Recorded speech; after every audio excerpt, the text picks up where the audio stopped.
Okay guys, welcome back na naman sa aking YouTube channel, no. So bukas maintenance kay Nightcrow, starting yan ng 7 AM ng umaga hanggang 9:20 AM ng umaga pa rin. So ano ba yung mga main updates niya? So isa-isa na agad natin. Unang-una, 7 days check-in. Pangalawa, 6 new mission completion events will be launched.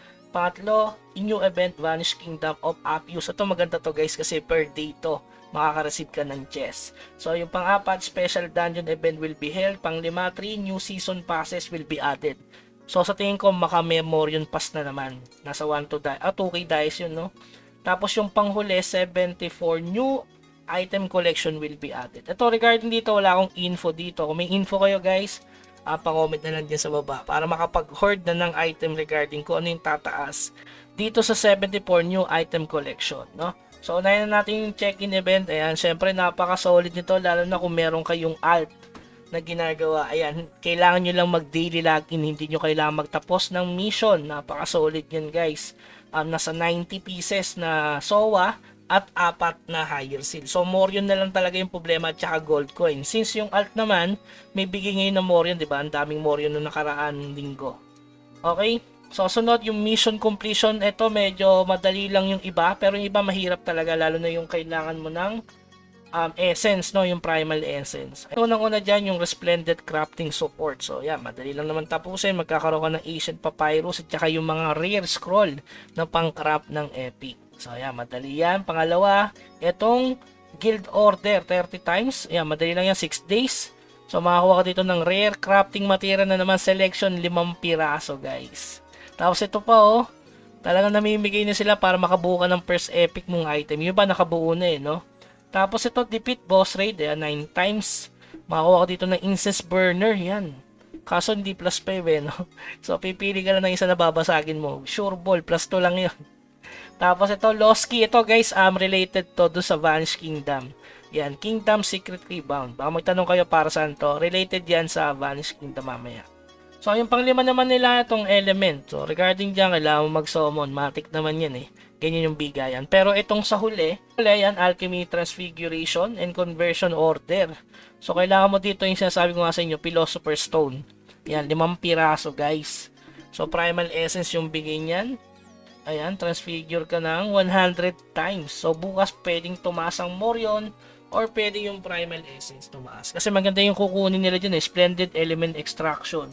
Fusion bound times 1. So, ang maganda kasi dito guys, nag-progress ka na, may reward ka pa. Kaya hindi nila pinapalagpas tong mga gantong moment. So, since nagbadya na to, mag-ipon na ako soon ng mga, ito mahirap to, tong convert element 100 times eh. Ito yung gagamit ka ng ano, yung stone na 100 dias ang isa. Diba? Okay, so yung Vanish Kingdom na sinasabi natin kanina, ito yung pangatlong update nila. Ayan, hanggang December 2nd. Ayan, treasure chest can be obtained the item Event Kingdom Secret Key bound during the event period. Event Kingdom Secret Key bound can be obtained from completing missions from the mission completion event and can be bought from the shop. One treasure chest will be openable for free every day. So, may libre guys, no?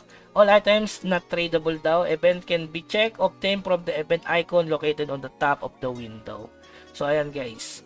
So, may chance na makakuha ka ng Master Aircraft Tool. 1% nga lang. So, dito kasi sureball yung rare, no? Tama ba? Sureball ba yung rare dito papuntang Epic? Mataas chance ng Epic dito sa Master Aircraft, eh. Sana makakuha tayo, guys.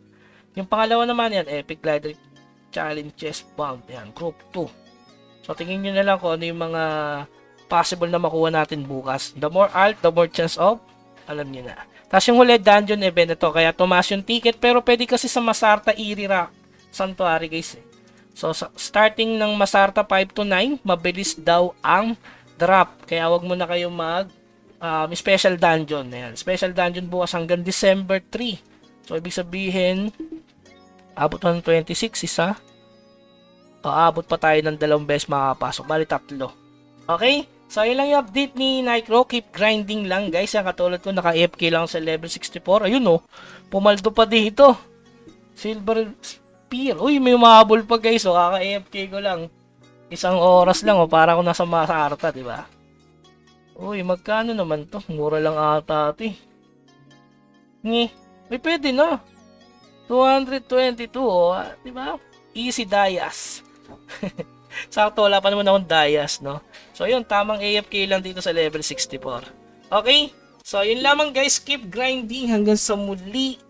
Paalam.